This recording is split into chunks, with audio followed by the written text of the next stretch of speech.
Good afternoon, everyone. So now we're going to jump into the part of the course that I'd call the real core of the course, where we go into machine-level programming. And by the term machine-level programming, I mean when you're actually considering the individual instructions that get executed by the machine in response to your program. And there's really two forms of machine programs. One is the actual object code that runs on the computer. And as we'll see, that's a series of bytes that encode instructions that the processor executes. But because it's hard to look at bytes and understand them, there's various text forms to make it more clear. And one of those is assembly code that it used to be that's how people program machines, and nowadays it's what the target of a compiler is to generate assembly code. And I'll use those terms, when I say machine code, I sort of interchangeably mean object code, the binary form, or assembly code, the text version of it, interchangeably, because there really is a one-to-one mapping between them. But in case I sort of use a term like assembly code instead of consistently saying machine code, it's because they're really the same general idea. So this is sort of one place where this course, 213, 513, takes a particular perspective that's very different from done elsewhere.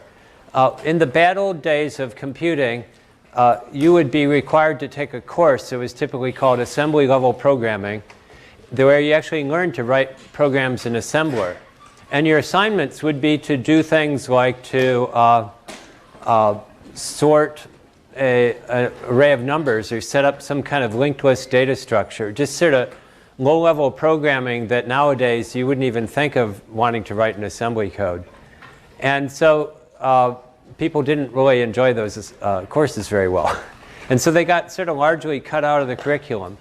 But what our version of it is this is pretty important stuff to know as the sort of gateway between how you write your programs, say in C or any other language, and how those programs actually execute on a machine. So machine code is sort of the intermediate form there, the intermediate language, and you need to understand that to understand better what your programs are trying to do and what the machine is trying to do. So as a result of that, our perspective will be we won't actually write except in very, very small amounts. We're not going to actually sit down and write assembly programs in this course. But what you'll do is you're going to look at a lot of code that was generated by a C compiler, GCC, and try to see how does what came out of that compiler relate to what went into it. How does this low-level code implement the higher level constructs that I was trying to express my program in? How are procedures, functions implemented in machine language? How are data structures such as arrays and structs? How are those implemented in machine code? So we're going to learn all of that stuff, and it takes a significant chunk of this course and a fair number of lectures to get through all that material, because there's really quite a bit. But I think it's, like I said, I think this is sort of the core of where this course is. And as you know, in this course, we only look at one particular class of machines, even though there's many more different machine-level programming possibilities out there. And we've chosen the 64-bit version of the Intel instruction set. So I'll go through a little bit of the history behind Intel and how it got to where it is. We'll look at sort of this idea of how does C code relate to assembly code, machine code, and so forth. We'll go through sort of the low-level basics that you need to understand of what machine code looks like. And then we'll actually take on and look at some real code, focusing specifically on arithmetic operations. So x86 is the sort of colloquial term for Intel processors. And the reason is that the first one was called the 8086. And then they kind of skipped 81. But then they went to 8286 and so forth. 83, 86. So the one thing in common was the 86, and so people just call it x86. And one thing that's important to this, and it will have influence on what the programs look like, is x86 is a language like English, that it's been an accrual, an evolution of different features layered on top of each other in not always the most elegant way. So just like English, there's all these sort of quirky things that how you write it is very different from how you pronounce it, and there's all these irregular cases, and it doesn't make sense. It's not sort of a purpose-designed language. It's the same with x86. It's a language that just got there because of a bunch of decisions that locally were probably the right thing to do, but globally were not. There's other instruction sets that are much cleaner and easier to understand, but we figure it's just the same reason that you learn English instead of learning Esperanto or something like that, that it's a much more useful language. x86 is what sometimes was called a CISC. There's a big thing in the early 80s, 80s in general, called RISC versus CISC. CISC, well, RISC was a new, relatively new idea, what they called a reduced instruction set computer, and it was all the rage. And nobody had had a name for what came before, but the RISC people named what came before a CISC for a complex instruction set computer, with the obvious sort of pejorative nature to that title. And so Intel is sort of the classic CISC architecture, meaning it has a ton of features. We're not going to even scratch the surface. If you want to, the manual for it is 2 big fat books, which nowadays you do with PDF documents, but it's still a huge amount of stuff and some 500 or more instructions. Everything from doing decimal arithmetic to even decimal floating point and all kinds of goofy stuff in there. But it turns out that you can kind of get a pretty good handle on it by focusing more on just what does the code look like that GCC is generating for the kind of programs that you typically write. And you should also realize that at many levels, this should not have been the successful design, because, as I said, it's just got lots of stuff on there. But Intel has been such a powerful company and had so much market and such better technology as far as semiconductors than its competitors that it's been able to kind of keep this thing alive for almost 40 years. This is pretty admirable. So just to give you a sort of time scale, as I mentioned, the 8086 was one of the first single chip 16-bit microprocessors. It came out in '78, and a slight variation on it was the basis for the original IBM PC, which I know predates most of you, your lives, but it was sort of the big breakthrough that put computers on the desktops of many people. And there's been many, many generations. I'm just giving you the highlights that are relevant to this particular class.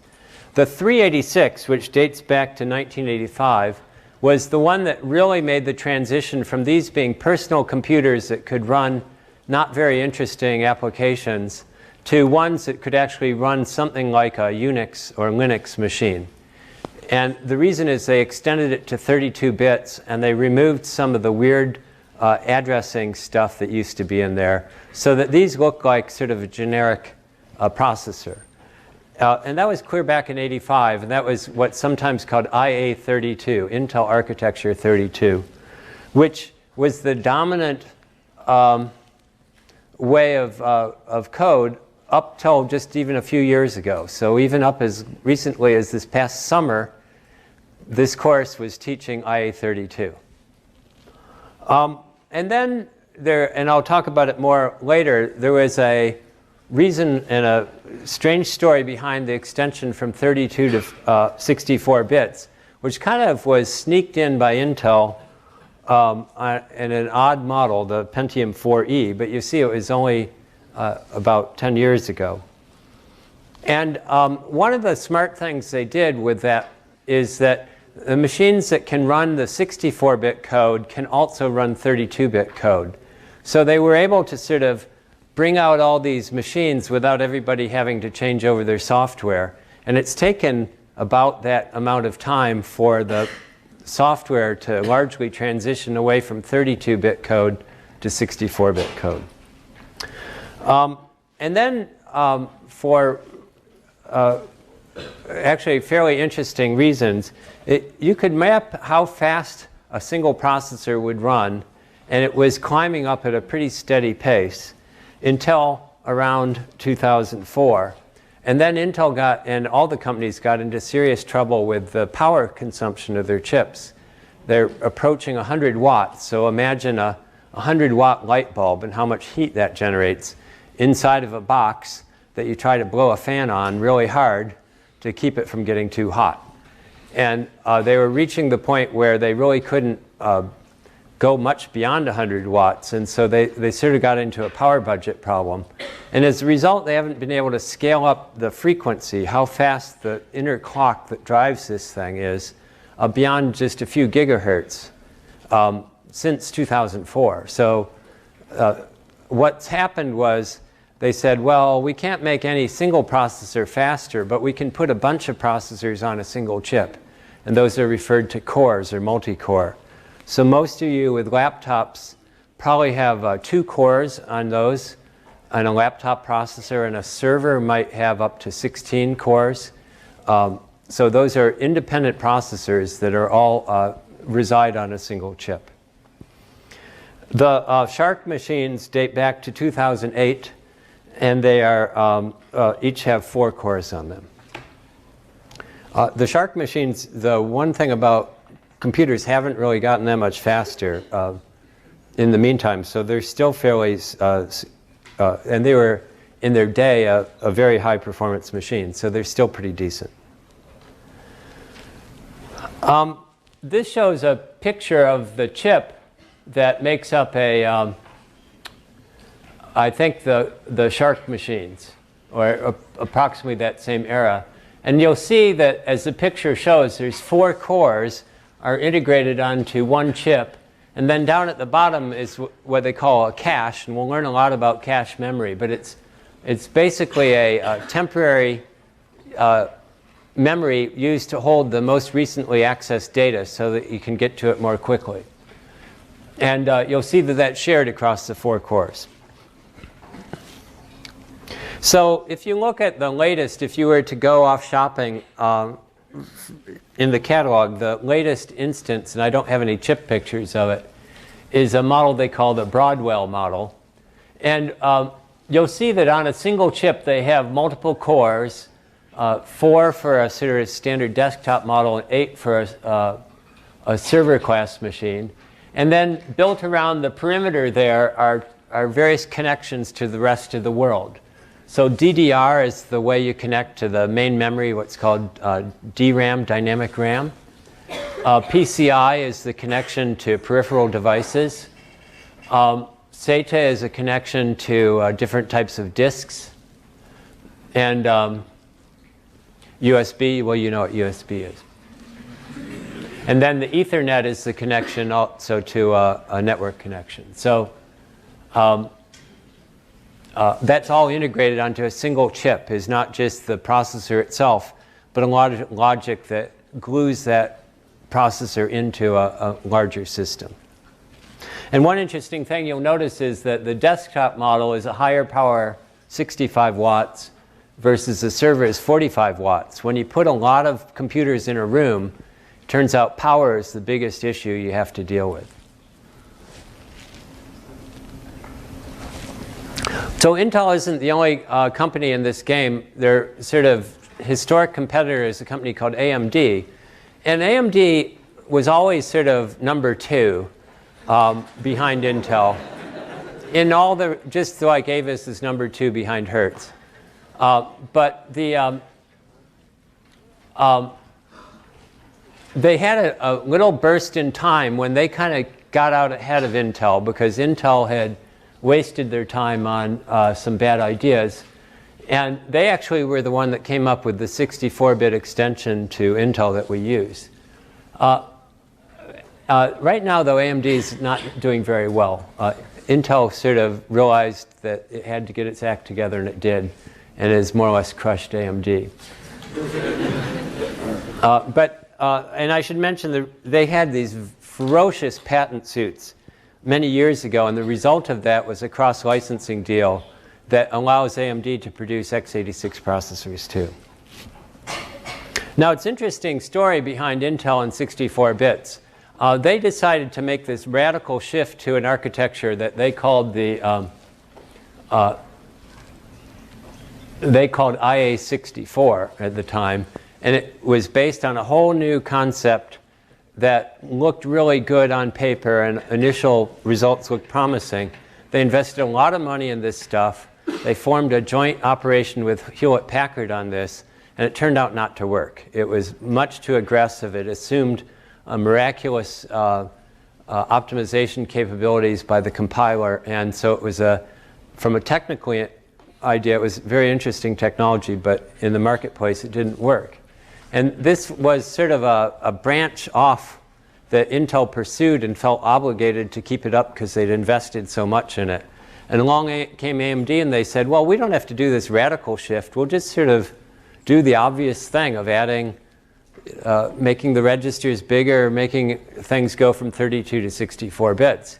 And they came along with that and and were successful. And so Intel kind of had to just sheepishly follow behind AMD on this, but they could because of their cross-licensing deal. So nowadays, as I mentioned, hardware-wise, just about every processor that is in a laptop, in a desktop, even your cell phones of recent generation are all 64-bit processors. So what we'll talk about then, we used to teach IA32, but that's gone. This is the first term where we're skipping it altogether. So we're using what we'll call x86-64. There's various ways this is named, but this is sort of the Linux way of naming it. If you're interested in IA32, there's a document on the web associated with the book called a webaside that goes through at least some of the basics of it. But to really read that, you need to learn the 64-bit because it assumes you kind of already know that. Okay, so let's go in. And I should mention, too, just for general interest, the other major class of processor in common use today are called ARM. So ARM actually is an acronym for Acorn RISC Machine. Now, I just told you what RISC means. It means RISC, Reduced Instruction Set Computer. And acorn means like, you know, the seed of an oak tree. It was a British company that decided to make its own personal computers in the early days of it. And they said, we're not going to buy those chips from Intel. We're going to make them ourselves. So they designed and manufactured their own chips. Well, as a company, a computer manufacturer, it was a complete bust. But it turned out that they'd come up with a fairly good instruction set that was sufficiently simple that it could be put on chips. And better yet, it could be customized. So ARM is now a company of its own, headquartered in Cambridge, England. And the reason why, part of the reason they're successful, therefore, is because it tends to be a lower power requirements than an x86 machine because it's simpler. But the other is that they don't actually sell processors. They sell companies the rights, the licensing rights to use their designs. And so if you look at like a cell phone processor, the actual ARM processor is a little tiny part of it on the chip. And then they'll have other stuff to make the graphics go better, to improve your phone calls, and so forth. And so they're really selling what intellectual property as opposed to chips. And so we've gotten various inquiries, when are you going to start talking about ARM in your book or your course or something? And we go, it would be another book to write to do justice to ARM. It would be like a whole redo of the thing. And we're not inclined to do that right now. But just so you know, there's sort of two worlds out there. x86 and ARM are the dominant players right now. So let's talk some terminology. And you've probably heard some of these terms before, but let's make it clear. So when we talk about the instructions, the instruction set, that's the target of a compiler, to give you a series of instructions that tell the machine exactly what to do. But it turns out that the hardware people have figured out all kinds of clever ways to implement instructions. Some of them are really fast but take a lot of hardware. Some are pretty slow but don't take much hardware at all. And so they managed to create this abstraction that's called the instruction set architecture, which is what the target of a compiler should be, and then let the hardware people figure out how best to implement it. And then so that's a concept actually that came along in the 1960s. So that's even before my time, as far as a computer person. But it's a very important concept in the world of computers. And then what they call the lower level stuff, how it actually gets implemented, is called the microarchitecture. And we will talk very, very little about microarchitecture in this course. And as I mentioned, machine code is sort of a generic term that incorporates both the actual bytes that are executing, as well as the assembly level version of it. And as I mentioned, you can think of from an instruction set point of view, so IA32, x86 64, and what's called Itanium, or this not very successful Intel thing. Those are all, in some ways, different instruction set architectures. ARM, actually, similar to Intel, has gone through various different generations. So there's various different generations of its instruction set. So from a programmer, machine-level programmer's perspective, things are a bit different than you see when you write C code. First of all, there's some very visible parts of the machine state that you can examine and test and operate on, and you must, in fact, that you would never understand what those are if you're just thinking in terms of C. So in particular, there's some sort of a program counter. It tells you what address is the instruction that you're going to execute next. Where is that located in memory? And then there's a set of registers which are part of that the programmer actually makes use of. You can think of them as a very small number of memory locations, but rather than giving an address from 0 up to n-1 or something, you actually give them by name specifically.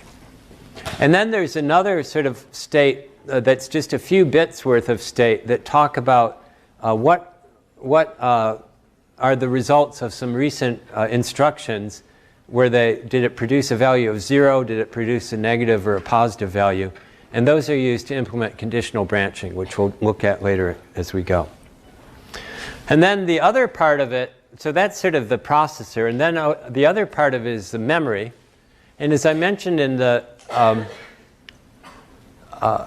one of the first lectures, the memory is, you can think of logically as just an array of bytes. And that's what the machine-level programmer sees. And it's actually kind of a fiction in different ways. As I mentioned before, there's sort of a collaboration between the operating system and the hardware, what they call virtual memory, to make it look like each program running on a processor has its own independent array of bytes that it can access, even though they actually share values within the physical memory itself. And furthermore, you heard the term cache. The idea of a cache is not visible here at all, because it just is automatically loaded with recent stuff. And the only thing that will look different is if you re-access that memory, it will go faster than it would if it hadn't been cached. But it's not visible in terms of there's no instructions to manipulate the cache. There's no way you can directly access the cache.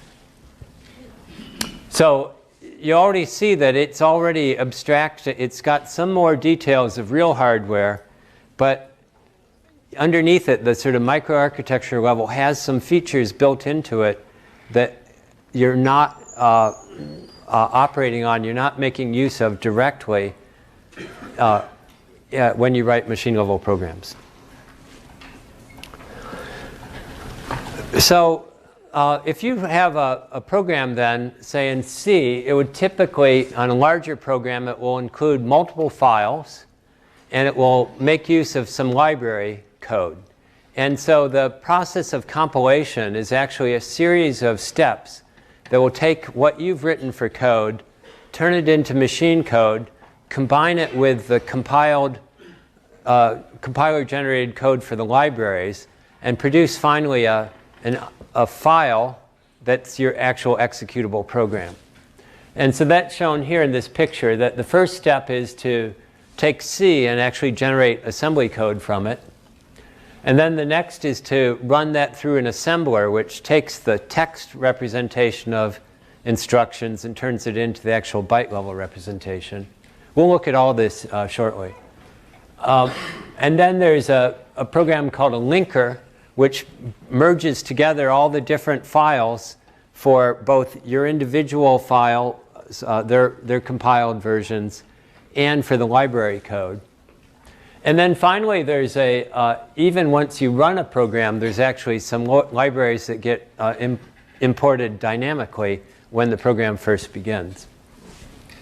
So it's a sort of many-layered set of activities. And I'll go through some of these one by one for you. So for example, here's a not very interesting function in terms of doing anything useful, but it sort of demonstrates the basic ideas of compilation.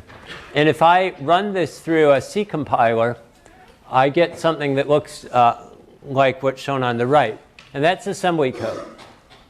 And just to give you an idea of what it is, it looks like a sort of strange language the first time you see it. But you'll see those %R something, those are the actual names of registers. Remember I told you there's registers that you give by name. And then those instructions are telling it to do something. Push Q means push something onto a stack. Move means copy it from one place to another. Call means to call some procedure. Pop is the counterpart to push. And then ret is exit, return out of this particular function. So you see each of those is an instruction. And it's written in text. But each of those will turn into one actual instruction in the object code representation. So I should tell you that this is actually a slightly cleaned up version of what really happened. So let me show you the reality, because you'll be experiencing that a bit more too. I had this bigger before. Let me make it bigger.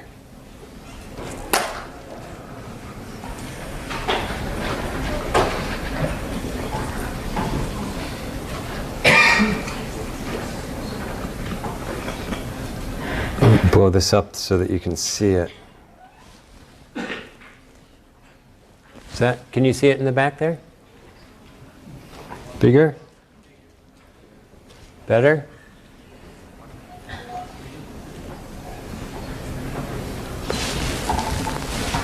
And let me get the other one.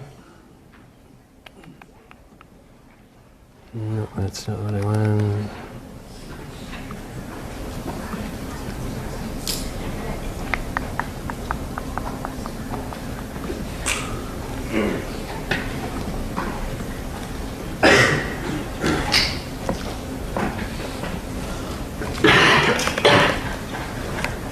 And I've already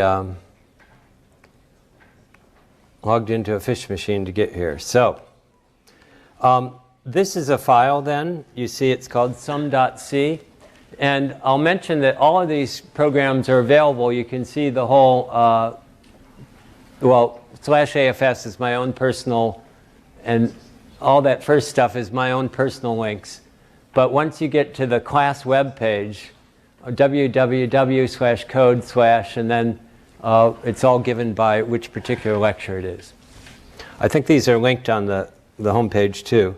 And you can see various files there that are used for the demonstration. The C files are obviously the programs that we typed in. And then ones that have an S at the end, that's assembly code. One that are D are what's called disassembly.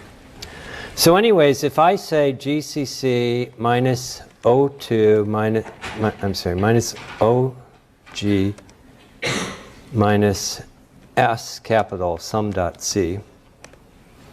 That, what I did was just tell the compiler to take the C code and turn it into assembly code. So when you invoke GCC, you're actually invoking it not just one program, but a whole sequence of programs that do various stages of the compilation. And by giving it this minus capital S switch, I'm saying stop, just do the first part, C to assembly code. And the minus O little g is a specification of what kind of optimization I want the compiler to do. So if you don't say anything, if you just don't give any directive, it will generate completely unoptimized code, and it's actually very hard to read that code. It's very tedious the way it works. If you say minus O1, which is what you used to do, to turn on the optimizer, it turns out that as GCC, as they've gotten more advanced, it does a lot of optimizations now that, for the purpose of this course, make the code pretty hard to understand. So it just, with one of the most recent generations of GCC, came out with this level called G for debugging. That's a nice, for this course, purpose of this course, a nice level that it sort of does the obvious kind of optimizations to make the code readable without being sort of extravagant and trying to rewrite your whole program in a way that would make it a lot different and hopefully more efficient. So that's what we'll use in this course. It only exists in the recent versions of GCC. It's non-standard across other compilers. Question? Is that a 0 or like an F? No, it's an O, capital O. It stands for optimize. So what that command just did was produce a file called sum.s. So let me show you what sum.s is, and let me show you the function sumStore.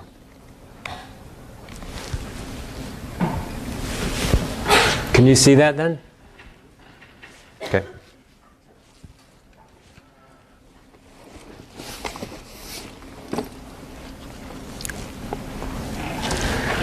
So this is the code. It says sumStore, and then you'll recognize those instructions I mentioned before: the push, the move, the call, the mush, the move, the pop, and the ret. But you also see other junk there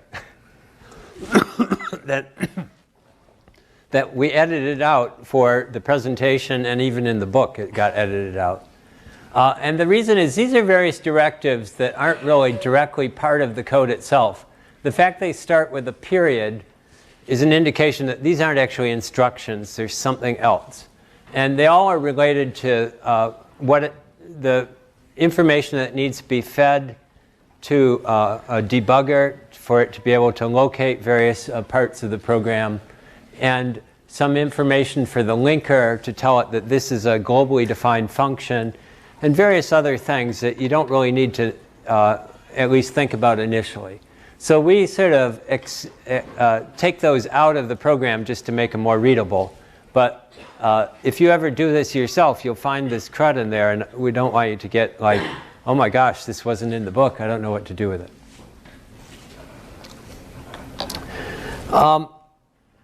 So let's go back.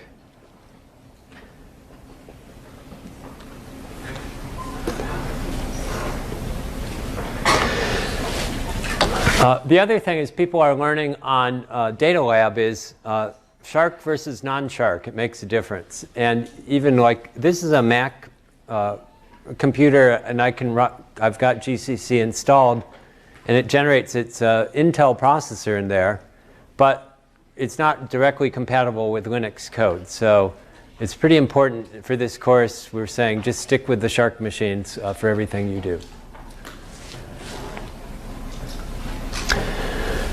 So what are some characteristics then of assembly code, especially how do they differ from C? Well, first of all, there's a number of different sort of integer data types of size 1, 2, 4, and 8 bytes. In integer data types, they don't distinguish signed versus unsigned in how it gets stored. And even an address or a pointer is just stored as a number in a computer and doesn't have any special significance to it. A floating point is handled in a very different way, on the other hand, with a different set of registers that I think we'll talk about very briefly in one of the later lectures. The program itself is in x86, it's just a series of bytes, and I'll show you some examples of those. And things like arrays and structs and things that you think of as fundamental data types don't exist at the machine level. They're sort of constructed artificially by the compiler. And later in the course, in these lectures, we'll cross over into how that's actually done as well. So some of the things you know about in C exist here, and some of them are sort of have to be built up in layers on top of the assembly level program. So the other thing about assembly level programming is each instruction is very, very limited in what it can do. It can move data from a register to memory, or it can do an addition or a multiplication or something like that, but it can really basically only do one thing. And so you have to write a whole, if you were writing it by hand, you'd have to write a whole series of instructions to get anything done. And that's part of the reason why it's really much better to let the compiler do that. And we'll also see there's sort of how things like do loops, while loops, conditionals, switch statements, those are all built up on top of some other lower level features in the instructions. So for this function, sum store, actually it gets encoded by a total of 14 bytes. And so one thing about x86 is some instructions are as short as 1 byte, but others can be as long as 15 bytes in the encoding. And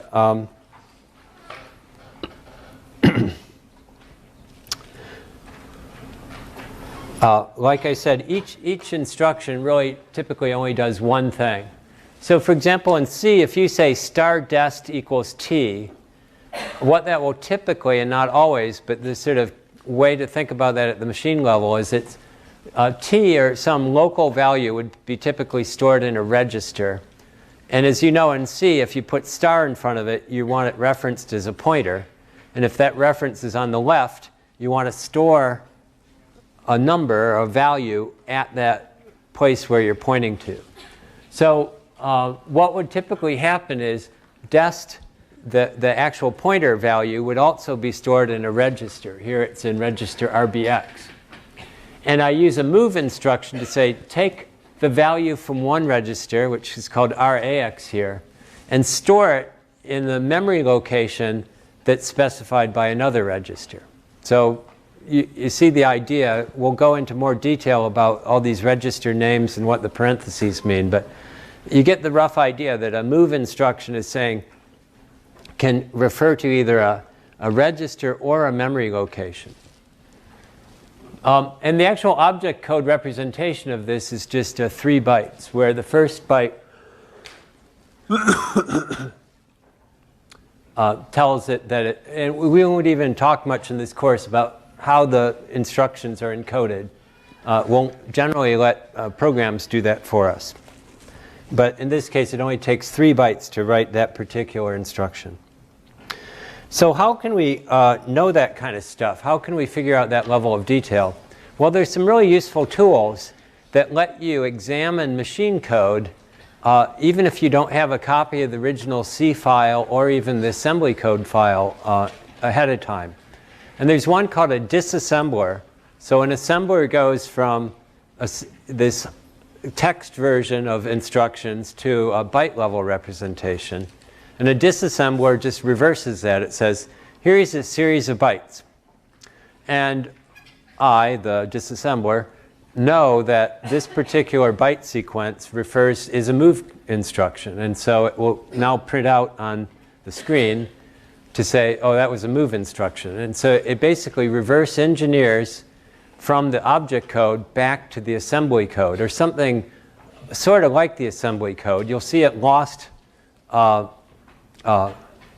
Well, it's very slightly different. One thing also to notice I should mention about assembly code is all those, all the names I used, all the names of variables are completely lost at the assembly code level, or at the machine code level. Things are just, they're in registers, they're somewhere in memory. The program has no understanding of your original source code at that level. And so the disassembled is just a way to go backward. And you can do that yourself, and you'll find that useful in various contexts to do that yourself. Things kind of monkeying around me. So if I compile the sum program,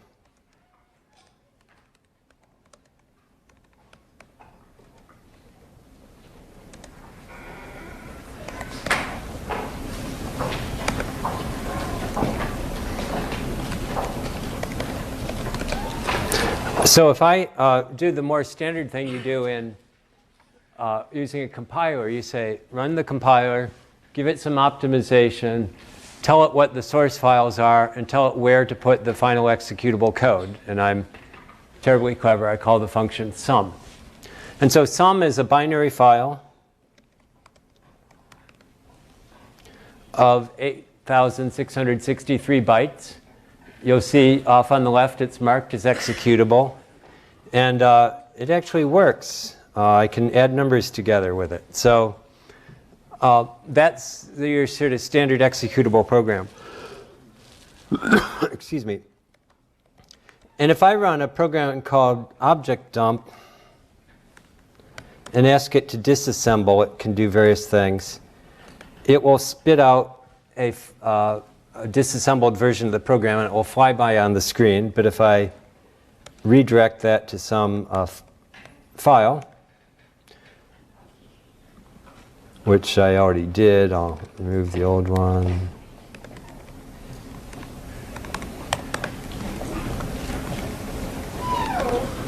And now I look at that. You'll see that it has what I described as is the disassembled representation of the program, including some files that you didn't, some functions that you didn't write. It has ones that are sort of the low-level functions that are used in the initial startup of a program called init. Whoops. But here, somewhere in the middle of it, you'll see, lo and behold, is that program, that function sum store that got compiled. And you can see that what it did was it took this 14 bytes from the original, the object code, and it picked those apart and came back with what instructions those bytes encode. So for example, the push instruction only takes a single byte. The move, as you saw before, takes 3 bytes. This call, because it has to give the a location of where to call, is a 5-byte instruction, and so forth. But again, the disassembler didn't have access to the source code. It didn't have access even to the assembly code. It figured this out just by the bytes in the actual object code file. So this is the way, if you ever want to know actually the byte level encoding, this is how you figure it out, is to run a program, run it through an assembler, get object code, and then come back out with it. There's another way you can do it using the debugging program, which you'll get to know very well in the next lab you're going to do. And it's called GDB. And GDB is a very powerful debugging program that you can examine, step through, and operate on programs in. And again, you can, if the source code for it's available, it will make use of it. But it also can be used on programs for which there's no source available. But one of the features is the ability to disassemble functions in there. So if I say disassemble sum store,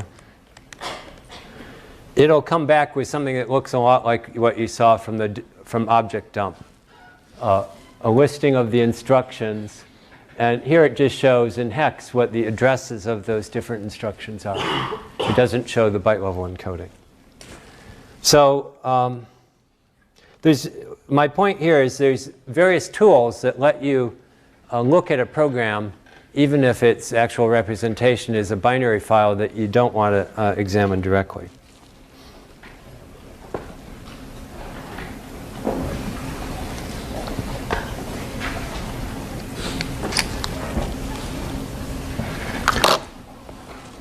Let me just plug this in.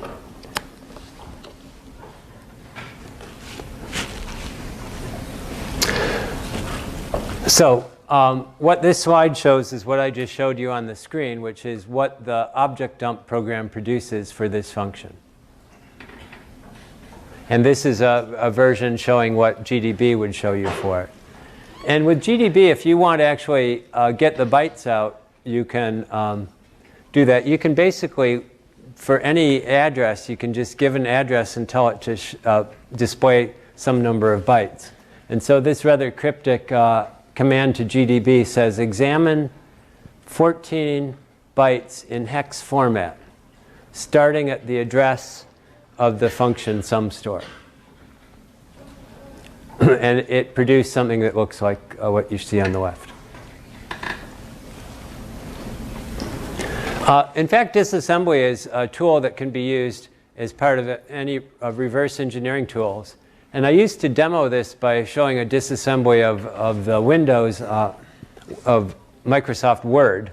I had a PC back then, not a Mac. But some people, and you know our slides are online, and so we got some nasty grams from people saying, you know, you're violating the Microsoft end-user license agreement when you do that, because you're supposed to, you don't know this, but remember all those click-through I agree things that you never read? One of them is, I agree not to try to reverse engineer any Microsoft product. So, so this would technically, so I've sort of just for modesty, I blanked this out. But you can actually do it. If you can find where the file is, it's sort of obscure where the actual executable files of an application are. My point is that Word, like any other application you run, is just an executable file, and that executable file is just a bunch of bytes that encode instructions. Okay, so let's go a little bit further into this assembly level programming business. So I keep talking about registers. And x86-64 has this totally quirky set of registers, and it's a reflection again of this sort of evolutionary history to it. But you'll see that there's 16 registers that you can use to hold integers and pointers. And some of them have these sort of alphabetic names, and some of them have numeric names. I'll show you why in a minute. And also for each register, if you use the sort of %R name of it, you'll get 64 bits. But if you use the %E version of it, you'll get 32 bits. And what you'll find in programs that manipulate long ints, you'll see the use of R.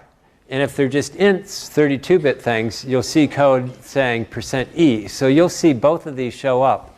And it's fairly important to remember that the %E version is just the low order 32 bits of a larger %R entity.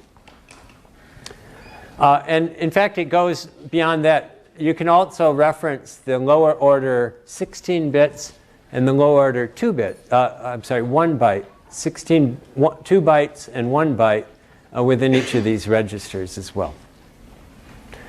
But again, think of these as like named locations where you can store values and you can retrieve values from them.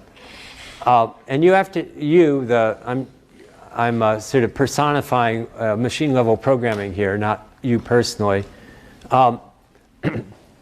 We'll actually have to explicitly name those registers for the most part to say where things should go, where they should come out of. It's not like a memory where you just give a a number to tell where to look for. You could compute a number. They're actually, each one is identified separately.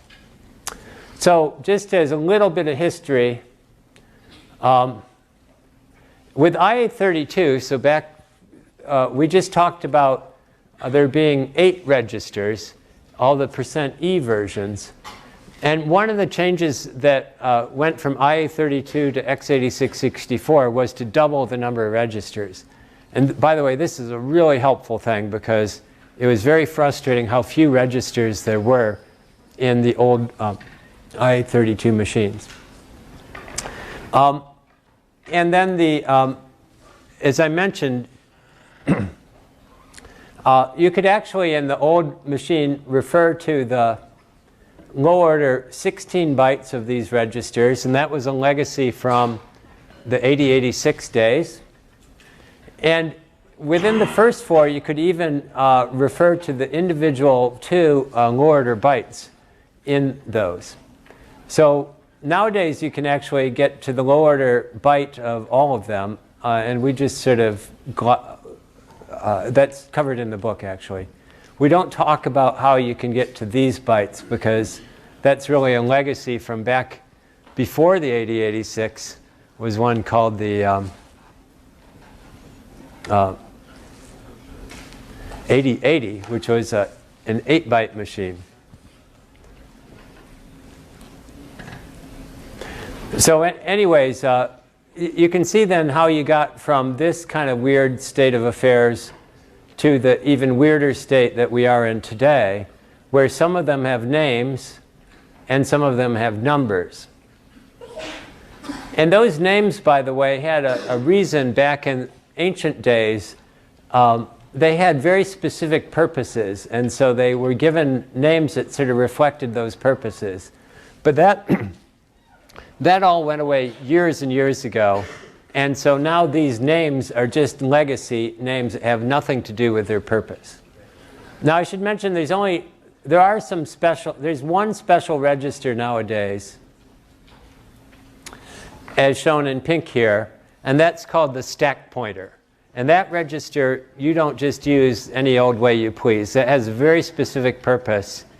And all the other registers, there's some that are slightly different than the other, but for the most part, they're all usable for holding program data. Back in the IA32 days, there was a register called the base pointer that also got used for procedures, but that no longer gets used anymore either, at least not usually. So anyways, I don't want to spend a lot of time on historic legacy stuff and have you memorize what feature was added in what model of processor, but just in case you're wondering why there's these weird names for these things, just so you appreciate the fact that this is a legacy thing. Okay, so now we can think of it then that there's 8 registers with names and there's 8 registers that are indicated by some number. And let's look at some of the instructions that operate on those registers.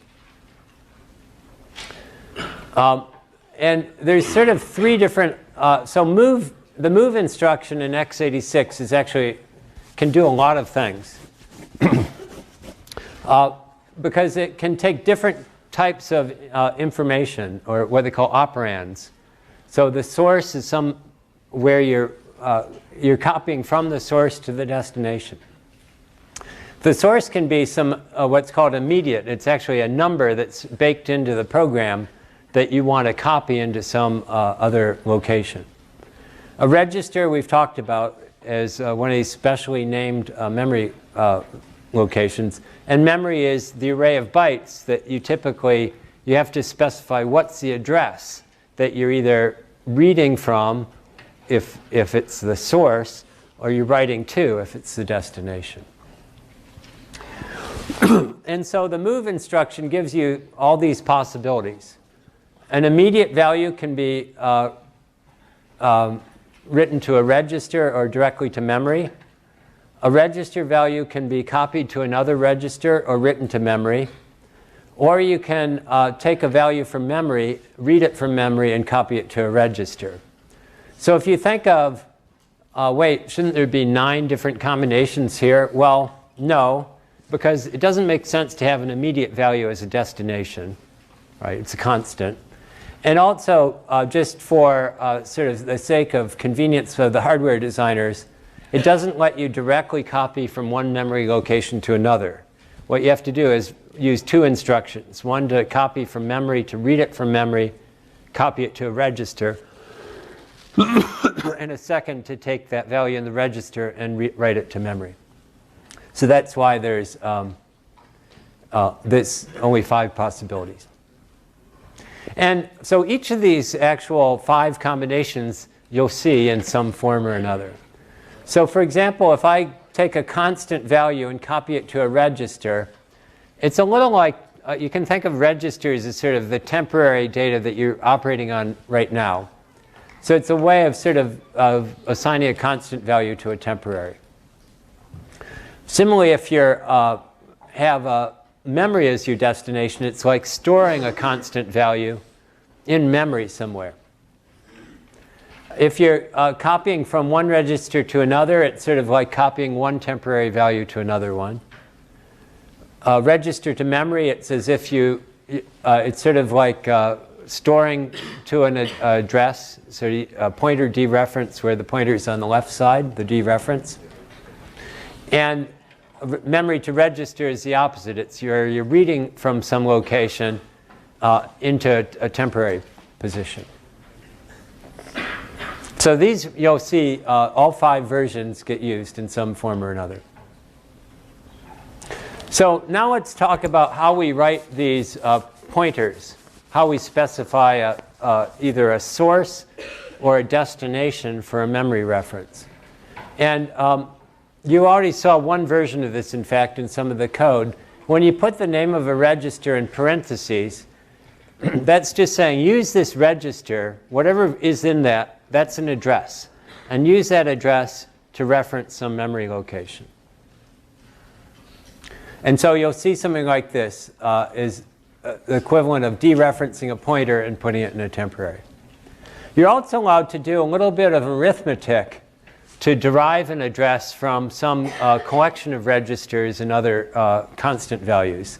So if you see a number, it's called the displacement, D. In front of this parentheses, it means to offset, not use the address that's in the register, but add or subtract some number from it to get an address that's just slightly off of it by some fixed amount. And that we'll see is fairly useful for accessing different data structures.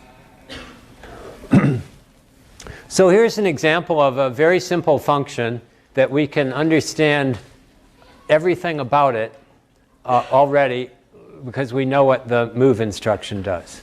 And that's the sort of classic swapping of 2 values that are stored in memory.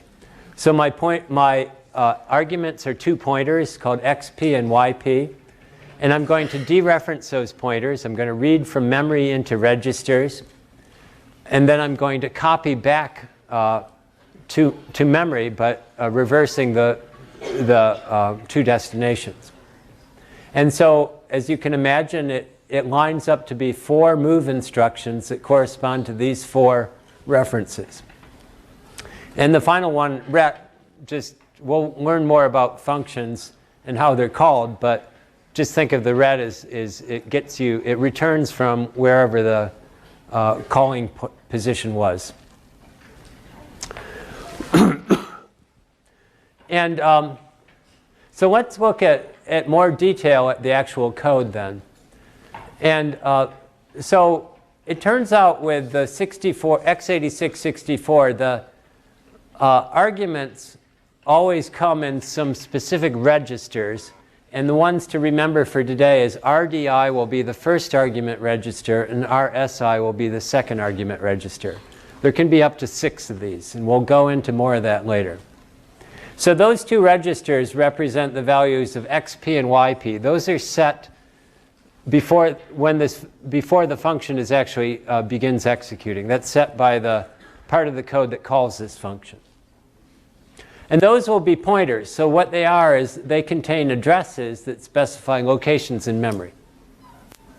And then within the code, the compiler just came up with its own ideas of how to use different registers for temporary data by whatever what's known as the register allocation algorithm it uses. And we don't really care. We just want to, what we'll want to do is figure out what it's doing. And we'll see that a register RAX is being used to hold the value T0 and RDX the value T1. So let's get actually concrete here. And this is very detailed, but I think it's important that you understand sort of, you can almost simulate the execution of some instructions by yourself. You're going to really have to know this stuff. So what each of these instructions is doing and how it works, and really have that wired into you pretty well. So let's make up an example. Let's imagine that the two addresses that are used for these two pointers are in hex 120 and 100. By the way, those would not be typical addresses. They're way too small a number, but it's much easier to use them as an illustration. And let's suppose that one of them held the value 1, 2, 3, and the other 4, 5, 6. So the first instruction says, use RDI as an address, copy from that memory location, and store the result in register RAX. So RDI is 120. I'll read from that address. I'll read the value 123 and store it in register RAX. These are all, by the way, 8-byte values. And I'm just sort of glossing over that part of it. But the Q refers to what in Intel terminology is a quad word. A word, because it goes back to the 8086, is 16 bits, 2 bytes. A long word is 32 bits, and a quad word is 64 bits. That's just their terminology, and we're stuck with it. Okay, so that one instruction had that effect. The second instruction does the same thing, but using RSI, which holds 100 as an address, and so it copies 456 into RDX.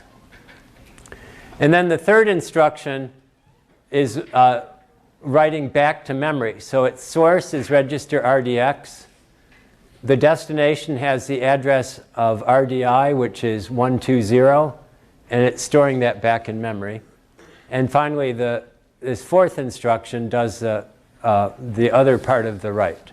So you see these 4 instructions, 2 read from memory into registers, 2 of them wrote from registers back to memory, and that's the whole function.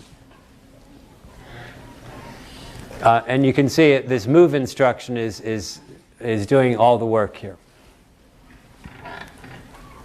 So we've shown that example just showed this very simple memory referencing that's designated by the parentheses. And as I mentioned, you can do a version where you put a displacement there too. And in fact, there's a much more elaborate form, and we'll see that this is useful for implementing array references, where there can be actually 2 registers involved. And there can be a displacement, which is a constant offset, and a scale factor, which will be 1, 2, 4, or 8. And the general idea of it is to take our register that I'm referring to as R sub I, that's known as an index register. You multiply it by the scale factor. You add the value of RB, register RB, and you also add the constant displacement. And these have a RB refers to base, RI is index, and S is scale. And it turns out this will be the sort of natural way to implement array referencing. It will make a lot more sense when we talk about arrays.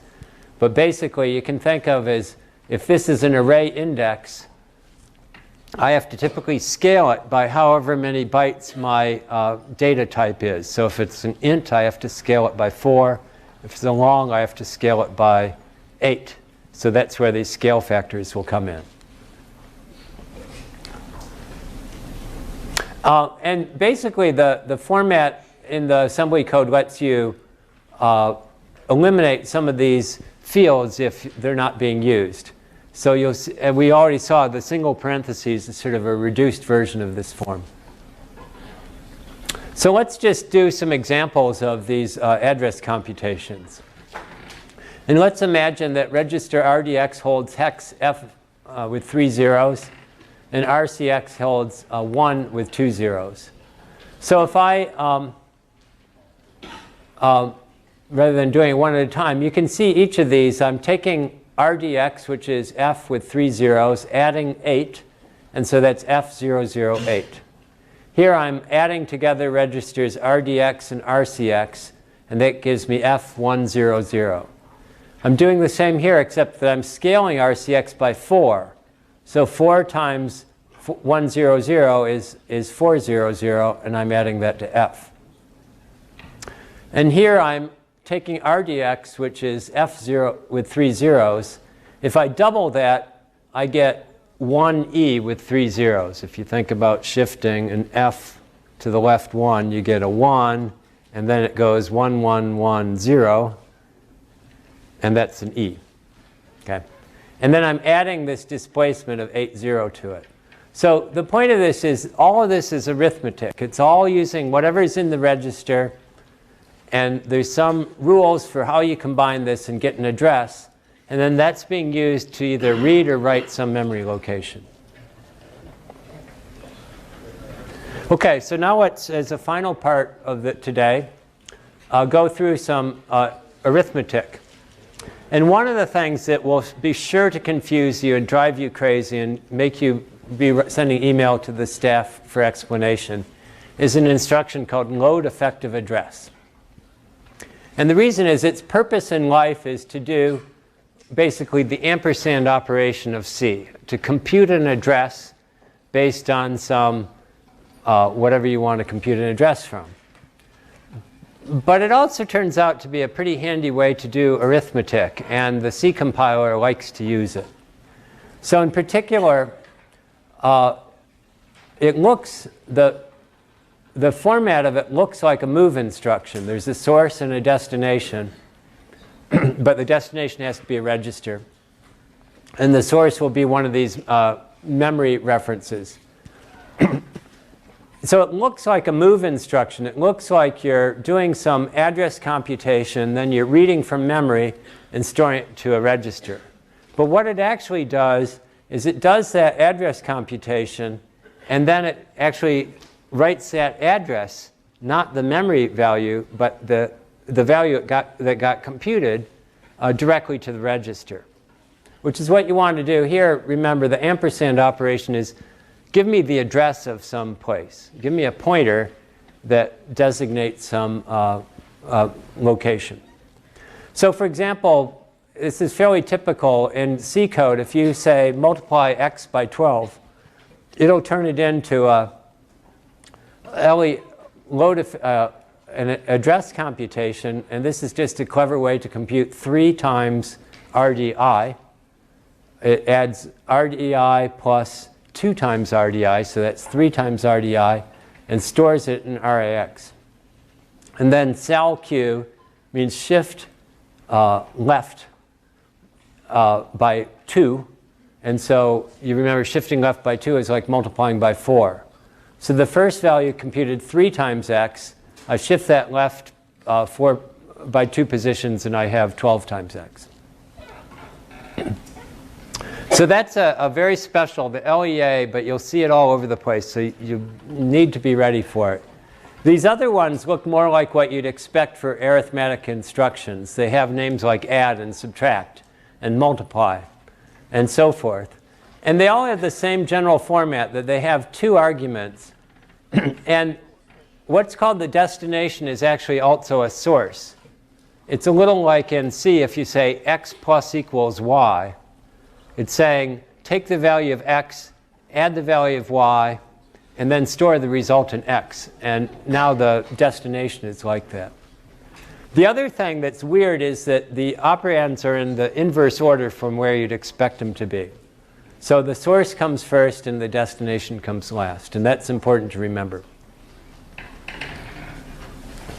And other thing you'll see that there's nothing special here, whether it's except that this is a arithmetic shift and this is a logical shift, of whether it's a signed or unsigned value. Because you remember the bit level behavior of these two instructions is the same.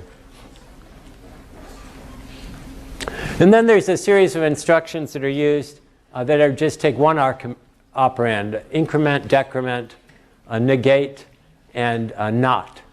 Not is like the tilde operation in C, not the exclamation mark. So those are the basic instructions. And again, now we can actually look at some programs and understand them. And here's one that just does a bunch of junk of arithmetic instructions. And it converts into the following assembly code. And you see it's using this LEA instruction multiple times to do addition in various forms. And it also has shifting, and it has multiplication.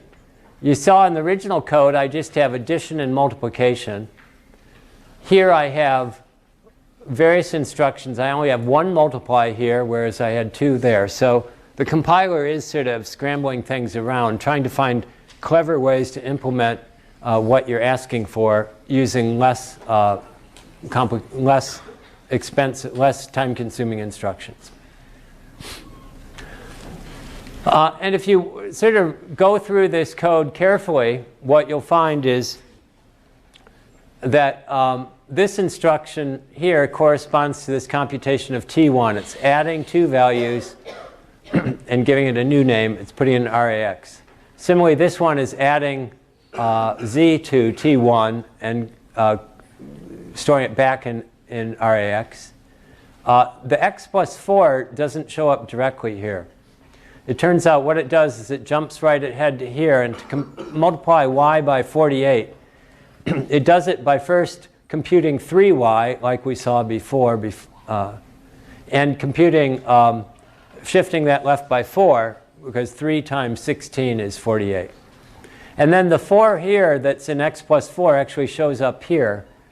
It just uses the displacement field of this computation to add 4 to some other values. And so this is labeled, and these comments show how these correspond to the program, and these registers show it. So the important thing to get from here, you will want to actually go back through this and make sure you believe that the comments are correct. But it's very important for you to figure out this LEA instruction. Otherwise, you're just going to be hopelessly confused. And it's also important to understand that the code that gets generated will correctly implement your C function, but it might not exactly replicate at a low level the exact sequence of operations you specified at a high level. So that will, just to summarize then, you've already gotten a glimpse then of what this very odd world of machine programming is and how different it is from C code already. So you've already seen that x86 is weird. Like I said, it's English. It's not Latin. It's not well designed. And, but you just got to deal with that. So that's your beginning to machine level programming. Thanks a lot.